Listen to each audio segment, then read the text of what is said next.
This is a time-lapse video of me assembling the expanding table. So we start off with the first most important step, which is to remove the junk that's accumulated on top of it. And when you get it clear here, you can see the raising ramps, which are spread out. And you notice that 2 of them are in the exterior and 2 are closer in. That's so they don't interfere with each other because it rotates more than 90 degrees. It rotates about 120 degrees to expand. And what you see me doing over there is putting back together one of the sliders, one of the lower level sliders, and it's rotating because there's a Lazy Susan in the center, a 12-inch. And now I'm putting that on top and just getting that fastened down in the center. And you notice there was a depression in the center so the Lazy Susan can sit down below. And now I'm putting on the center star or the octopus or whatever you want to call it that holds the different arms, and that has to be in a very specific location relative to those raising ramps in order for things to raise up when it's at the most expanded point.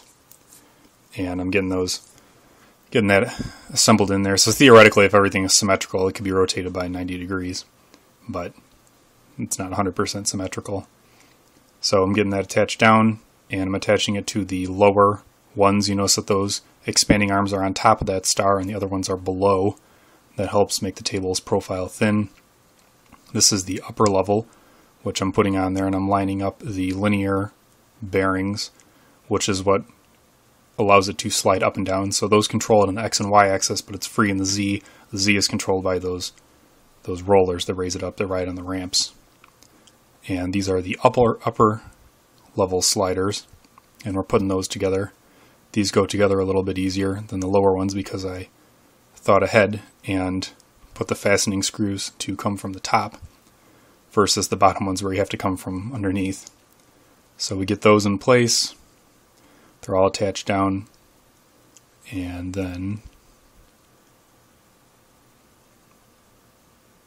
now I'm going to attach those upper level sliders to the arms underneath that are going to push them out as you rotate it. And those are just, they're like 2 3/4 inches. They're 1/4 bolts. They reach down. I just tapped into those steel arms, which are an 1/8 inch thick. So I'm threading those. It also allows you to adjust them up and down a little bit, which is pretty handy. These pieces here are what helps support the main panels, the ones that are 90-degree wedges of the smaller circle. They're the big ones. These just give them a little more support side to side. They look kind of cool, the shape, but there isn't any special need for that. So we're getting those fastened down.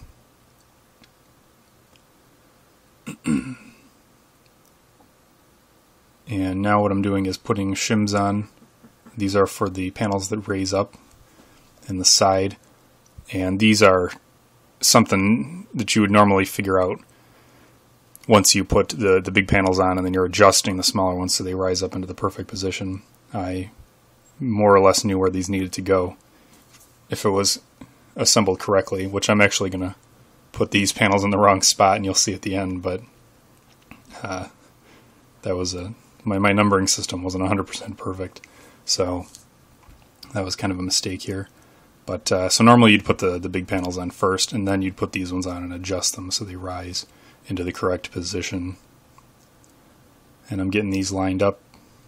Since they were on the old mechanism underneath, they have a couple different mounting spots, so it's not 100% clear which one they need to go into. You have to play with it a little bit. And since each mounting point isn't 100% symmetrical, they really need to go on the exact one that they were drilled for in place. So with an engineered design, something a little more rigorous, that would be less of an issue, but we're a few steps away from that here. So we're getting these on. You can see right on that last one that I did, it barely clears that post from the rising thing on the right side there. So then I bring them in, and I notice that it's not going in all the way, so I'm going to goof with it a little bit here, expand it back out, and remove this one. What I needed to do there was run that screw, the mounting bolt that goes down to the arm, in a little further to lift it up. It was running against something on the bottom. So we get that sorted, and then we put it back on. And now it's clear to go in all the way. Doesn't line up perfect, because like I said, they're in the wrong spot, but that's alright. The concept is still the same here. So I'm wandering around trying to find which spot it goes to, and I decide on this one. Go ahead and get that fastened down. And then we bring out the 3 additional panels.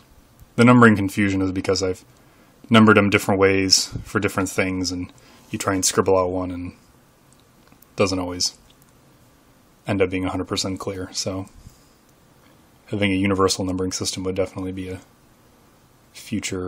advantage in the future. And if you notice on the edges of all these, I've cut grooves into them, and then I have little tongue pieces which I made that sit in there, and then it helps nestle into the one on the other side of it and keep the table all lined up when it comes together at the top. Those were a little bit of a pain. I cut them on a table saw with the dado blade, the grooves, and glued in the tongue pieces. And they're tapered, but even then it needs to be lined up quite close for it to all mesh together smoothly,